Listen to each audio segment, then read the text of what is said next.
Welcome to Europe Chats. Today we're discussing one of the most consequential questions facing Europe.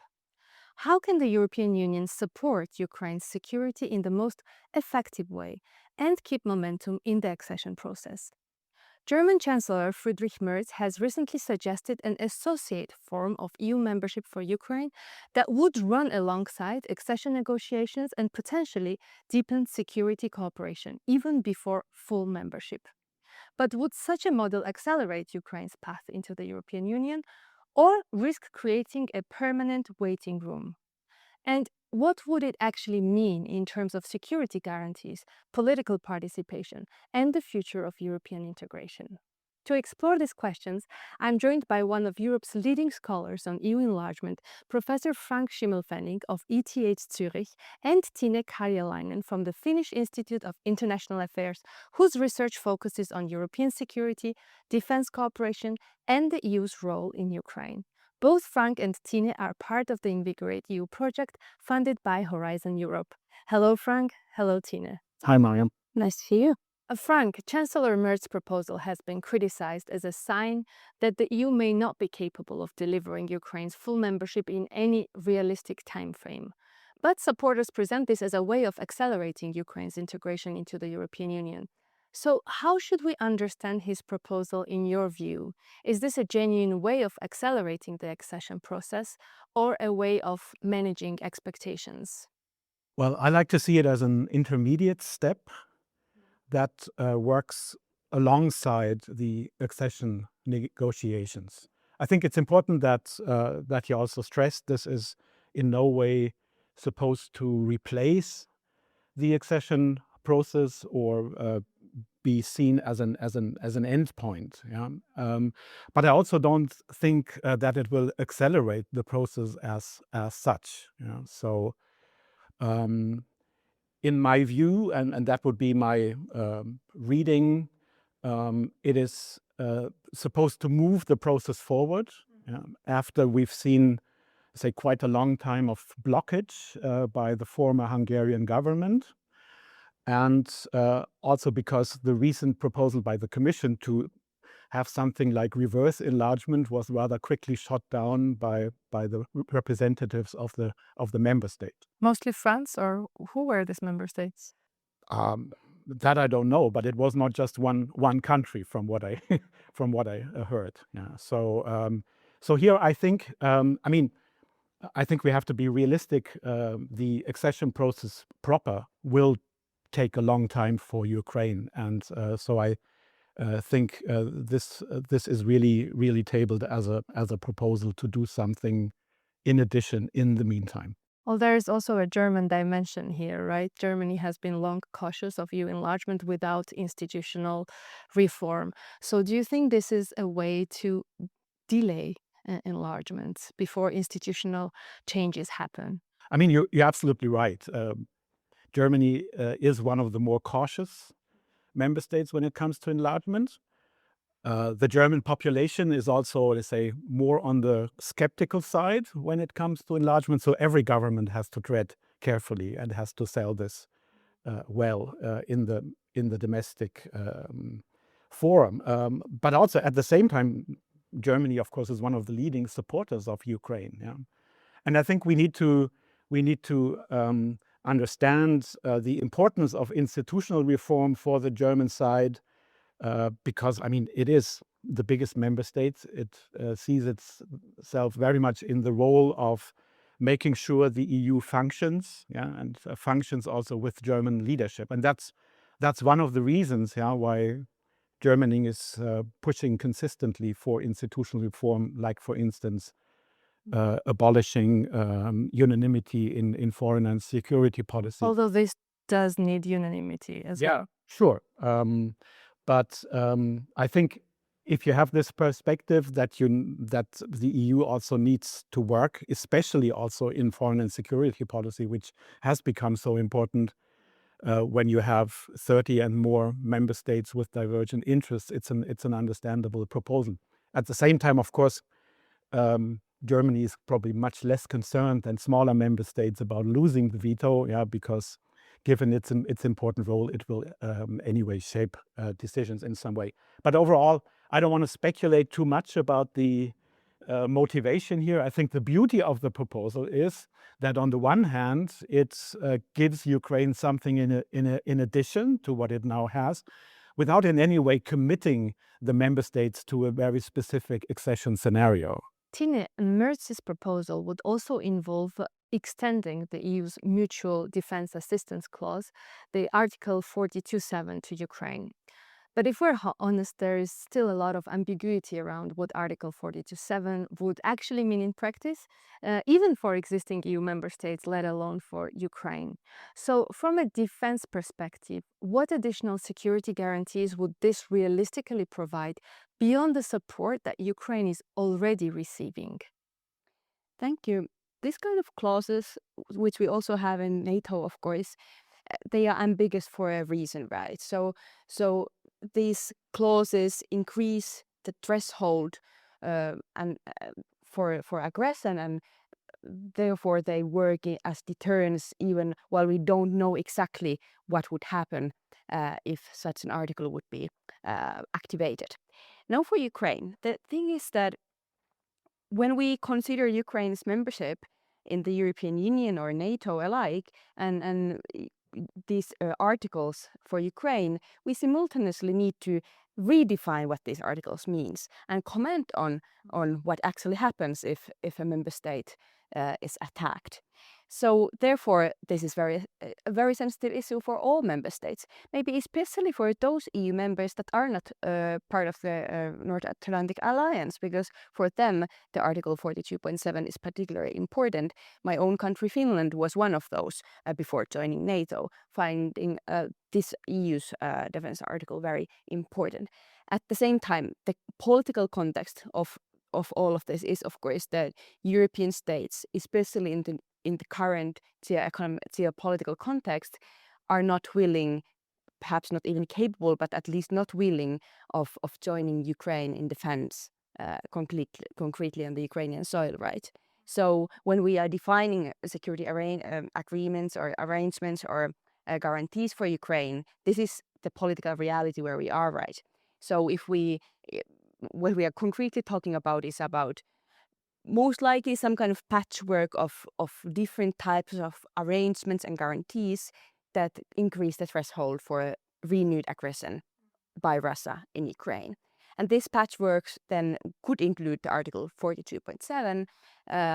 It could include also some type of multinational force in Ukraine, however, with very limited mandate, some kind of international monitors, trainers, air, land, sea capabilities, potentially also other international organizations such as the OSCE present. This kind of patchwork approach would, however, have in the center very strong and credible Ukrainian own armed forces. And this is what is highlighted in all EU capitals, that none of these international arrangements can replace the fact that after all, Ukraine's defense and deterrence are on its own hands. This is also understood in Kyiv, that has been betrayed in the past so many times, and that feels that they cannot trust any guarantees. And the best guarantee is indeed to have strong own armed forces. And for that, we of course need very strong military support in terms of material capabilities, strategic capabilities, and just the consumable material as well. Frank, another part of Merz's proposal is envisioning giving access to Ukraine to the institutions of the European Union, so the Council, European Council, Commission, European Parliament, but without the voting rights. What concrete difference do you think that would make for Ukraine? I think it's a great opportunity for Ukraine if that were to come about. I mean, one thing is what we already know from the European Economic Area, and it's also been part of the proposal for EU-Swiss relations now, which is called decision shaping. Yeah? So representatives of these countries are at the table. They are part of the consultations. They are part of the, say, policy making process, up to the point, of course, where the voting takes place. So For them, this is an opportunity to be early informed about what the EU plans, how policy proposals are going, and they can also make their voice heard. And if they have good arguments, yeah, these will also be heard. It even goes beyond what Norway and the other EEA countries have, because it would actually mean a representation of persons, yeah, in the parliament, some kind of representation in the commission. So that's all part of the plan. I think the other side of this is some kind of process we could call international socialization, yeah, which means, okay, for the Ukrainians, it means becoming part of the process, learning how things work in the EU. And from the EU side, it's, I think, also a kind of trust-building process. You get to know your Ukrainian counterparts. There's a way, yeah, to familiarize with one another. And I also think it would also help in the medium run Ukraine's membership ambitions. Yeah, because I mean, if all these people are here, if they are part of the process, it's going to become much more difficult to deny them the final step in the end. So if I were the Ukrainian president, I would definitely take up this offer and explore it further. Tina, you travel quite a lot to Ukraine. Do you think there is the willingness on the Ukrainian side and readiness to be part of the EU institutions? Would they welcome this very much, or is not that important for them from their perspective? Yeah, EU accession, of course, is very popular in Ukraine, and it is also seen as kind of reward or something, the desired outcome of this war, right? Something that they are fighting for. So there is this very emotional element in the EU accession process. There is also a misunderstanding of the pace. So Ukrainian citizens, also some officials, expect the accession to take place very quickly. And at the same time, some, of course, are aware of the Western Balkan experience. So there is this kind of growing mistrust also because we have already seen delays in the process. So this is the context where we have a lot of hopes, a lot of fears, of course, and a potential for disappointment and the Euroscepticism. This is something that is highlighted very much by Ukrainian researchers at the moment, that if this process will not work, we can expect a strong anti-European sentiment in Ukraine. This does not mean pro-Russian. Yeah, I understand what you're saying. I absolutely fear that as well. Yeah, but so this is the context where we need tangible rewards for pushing through reforms. We need to understand, after all, that reforms that the EU accession requires are quite costly. They're costly, they are laborsome, they take time, they might cost you your political career, they might be unpopular because someone might lose a job for those reforms that concern all the sectors, after all, in the society. And for these costly and annoying reforms, we need tangible rewards. And this kind of gradual or staged accession, where we have Ukraine integrating the sectors or decision-making structures step by step, show the citizens, the politicians, the pro-European movements that this process is worth it.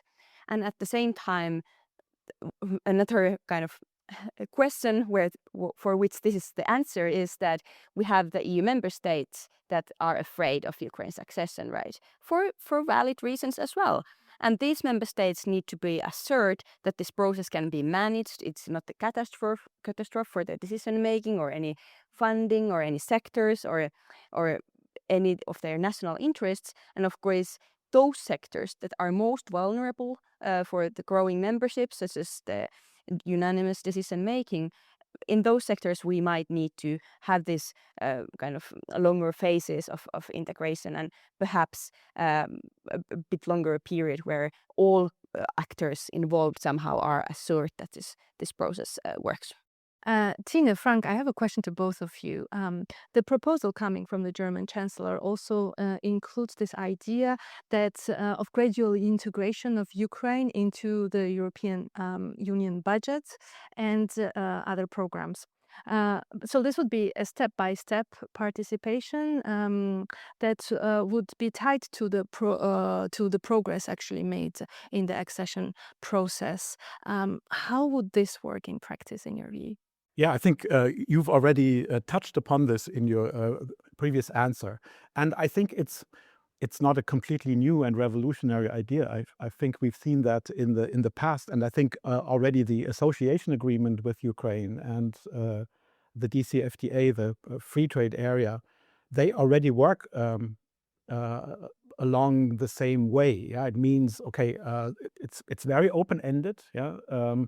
Very broad policy cooperation between Ukraine and the EU, and the basic principle is the more Ukraine aligns its own laws with the regulations of the EU, then this will also allow participation in the market and in policies. Isn't there an additional element here? Wouldn't there be an additional element? Or maybe in terms of the volume of the... Yeah, I think it pushes this further. Yeah, it builds on this. I mean, gradual integration is the term is part of the official enlargement strategy, and we've seen recent steps like the single European payments area being extended to Moldova and Ukraine. We see the EU's roaming regulations extended, and I think these are the tangible steps that you mentioned before. Yeah, that bring credible intermediate rewards, and I think now extending that to say more budget relevant areas, other policy programs, I think is just a gradual extension of this gradual integration. Yeah, and as you said, I think the more there is practical cooperation, the more, even as a non-member, Ukraine basically has the same policies as the member states, which is something we've also seen in the European Economic Area. Say the less painful or the easier the final step towards full membership will actually be.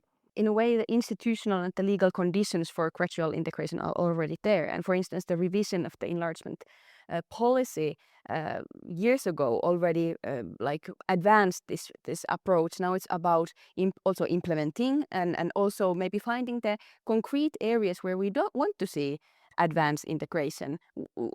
Looking at the sectors now, of course, defense policy is one where we see very concretely why and how Ukraine can be integrated in these policies and sectors, and in even funding mechanisms before its full accession. And we see in all Commission plans and processes at the moment that Ukraine is already taking part as something more than just a candidate state. And that's, of course, a very concrete area that also shows for the member states that what is the added value of this new candidate for these cooperations. For instance, in defense industries where we see that Ukraine's defense industries can have a lot of added value for the defense industrial market in the European Union.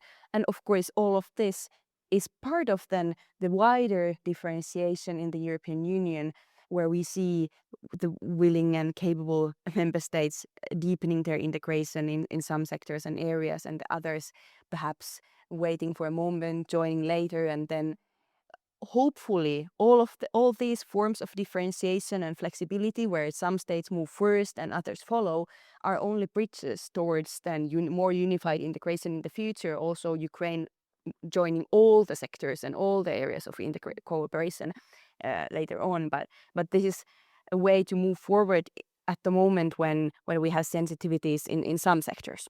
Tine, I'd like to turn to the connection between EU enlargement and the possible future peace negotiations. This is, of course, hypothetical because today Russia is not engaging in any meaningful peace negotiations. Now, if unanimity remains central to the accession process, how can the EU credibly present membership as part of a long-term security settlement for Ukraine? Can EU enlargement really function as a strategic promise to Ukraine if a single member state can ultimately block the entire process? The short answer is, of course, that this is not happening, right? So we cannot guarantee that Ukraine gets the membership when the war ends. So there is no such guarantee. And we have already seen some proposals, peace agreement proposals, where Ukraine's EU accession is part of the plan. And it is very problematic because, of course, it doesn't take into account that EU has a process that we would need to follow. Do you think this was coming from the European Union itself? No, obviously EU was not part of these talks, and this is part of the problem, right? Now, if we somehow put these drafts and agreements are kind of a sidekick in a way that we don't assume these agreements actually to materialize. Even if there was an agreement between Ukraine and Russia, we don't assume Russia to stick to it. We cannot assume that once we have a ceasefire or a deal, then the war actually ends. The scenario that we now need to consider is the one where the war continues. The war might continue with an agreement or without it, maybe in a cooler version, but this is the scenario, the most likely scenario in my view, and I'm sorry I'm not the only researcher thinking like this, but that the war could continue for 10 years, for instance. So this is the context where we need to plan Ukraine's European integration. How can we move forward in Ukraine's EU integration despite the war in this context? And this includes the different dimensions of EU enlargement, which include, firstly, how do we strengthen Ukraine's democratic institutions and advance the reforms during a war? And this is a major challenge. Just if we look at how the reforms have progressed in Ukraine in the past 4 years, we see in the beginning of the war, rather rapid advancement in some reforms, and then they start stagnating again. And this is, of course, Ukraine has a very difficult past with reforms, and now we see these problems again. It is very difficult, of course, in wartime conditions to prioritize reforms.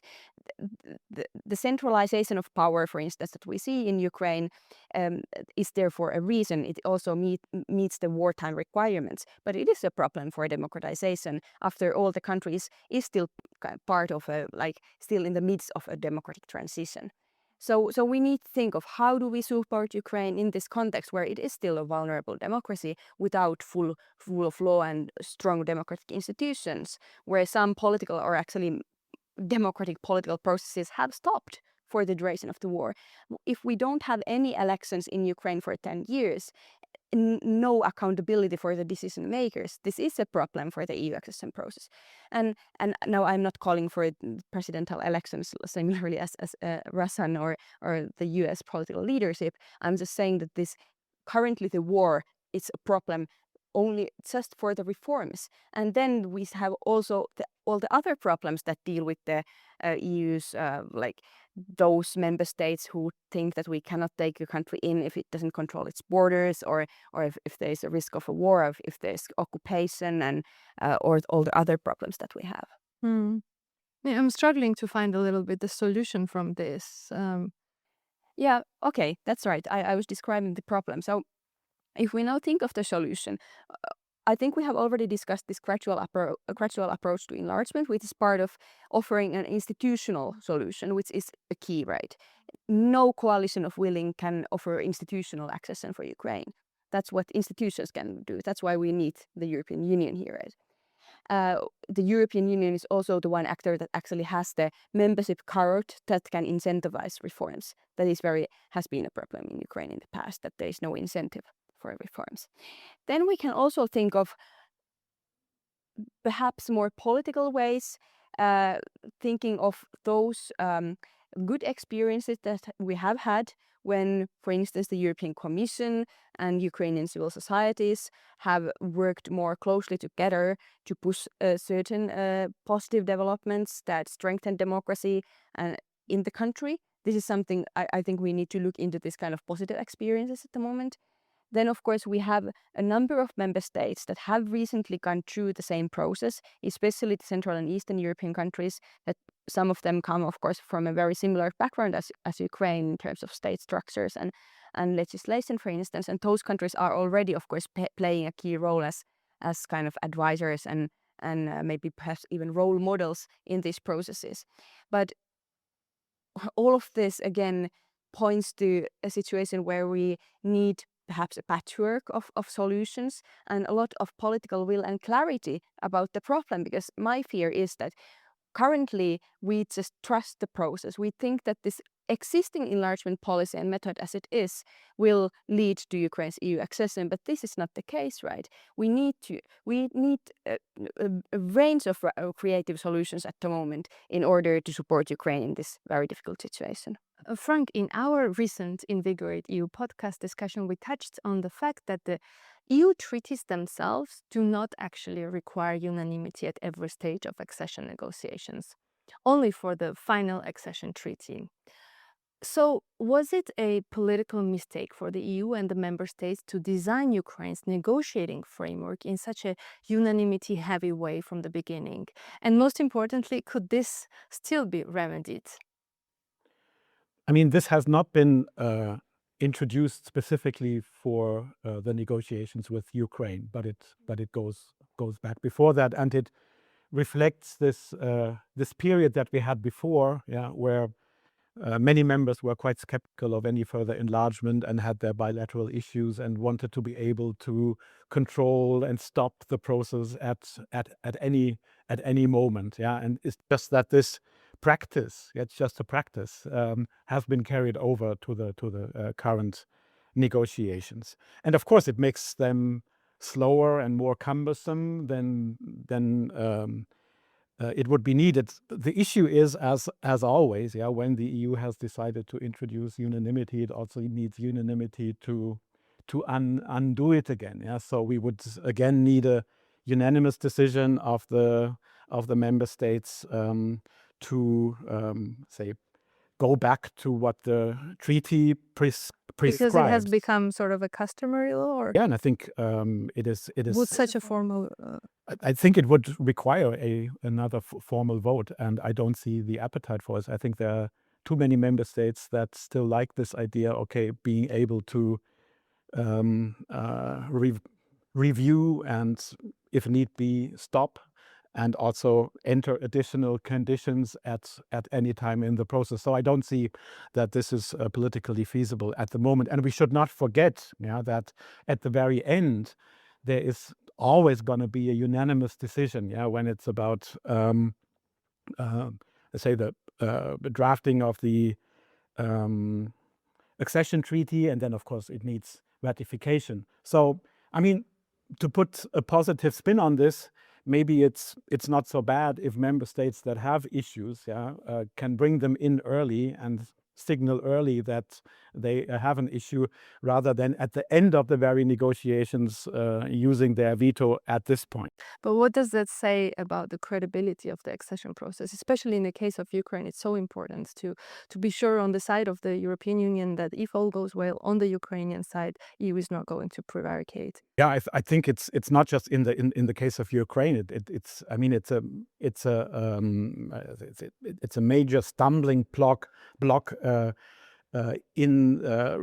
regarding the credibility of EU accession very generally, because the EU asks the candidate countries to meet all its conditions, but then at the very end you have this unanimity plus unanimous domestic ratification process. And here we have, for instance, a country like France, which is not only, say, very Eurosceptic, both the elite and the population, but also has this constitutional requirement of a referendum. So, I mean, there's always this Damocles sword, hanging over the process, that it could be derailed at the very end. And of course, that is an issue, that all the candidate countries face.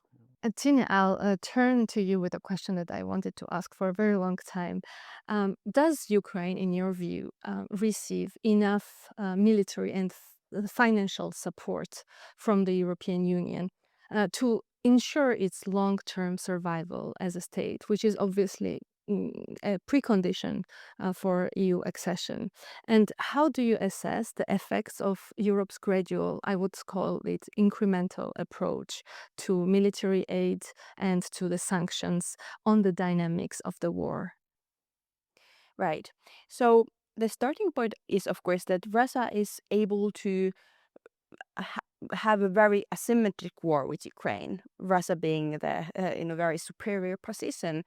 And this is a political decision from the EU side, right, or European countries side, right? We could also be in a situation where Ukraine is provided so much military support in terms of material capabilities that at least temporarily, at least at some occasions, Ukraine would be the stronger party in this war.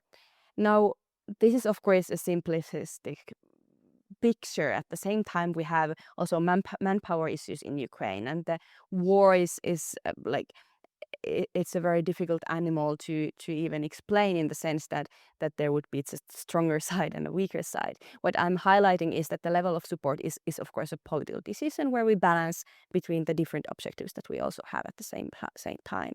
Something that I have been recently highlighting is that since we have heard some signals of weakness from Russia and some comments that the war might be ending soon, and these were interpreted in some EU capitals as signs that now we should talk, now we should negotiate. What I said was that, isn't this then actually the time when we should push harder, help Ukraine to actually increase pressure on Russia, so that then if we need to talk at some point, or if there is a genuine will from Russia's side to engage in peace talks, then it would be in a worse position and Ukraine would be in a better position. But now if we look at how we have supported Ukraine in the past 4 years, I have referred to this paradox of insufficient support, which means that we have supported Ukraine enough for Ukraine to continue the war so that it doesn't collapse, but not enough for Ukraine to actually end the war. And I'm not naive in think that Ukraine could push Russia away from its territories, but it is about creating pressure, about incentivizing Russia to end the war. And this is not the case right now. Russia at the moment still can continue the war. And of course, we have had now some more positive signals from Ukraine, and we can hope for even better scenarios in short term. But hope is not maybe the best strategy, in the sense that we need to also be realistic. How do we make sure that Ukraine is capable of ending this war in its favor? Because we also cannot count on Ukrainian state and citizens being able to continue this war for a decade.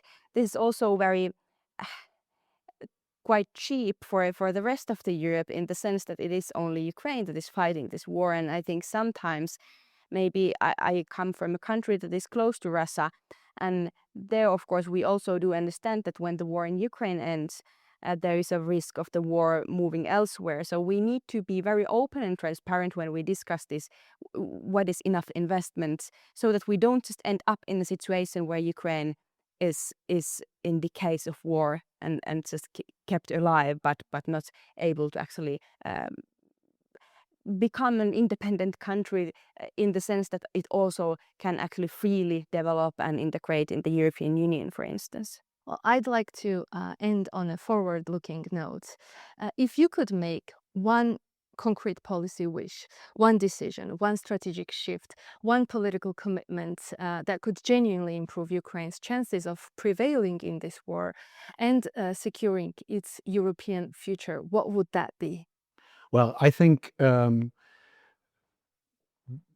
this is a strategic and policy choice that is, say, beyond the accession process. Yeah, I think the question of Ukraine's European future is basically settled. Now comes the hard part of the accession negotiations. I think there's one task, yeah, that both the EU and Ukraine, and in very many ways together, yeah, need to tackle now, which is, say, building a new European security architecture at a time when the Russian threat persists, but the US security guarantee is becoming has less credibility than it used to have. And I think this is a task that is outside of the accession negotiations. It also goes beyond just the membership of the EU. It needs to involve other European countries as well. But that, I think, for the longer term stability of the European order is the head, and this should be tackled.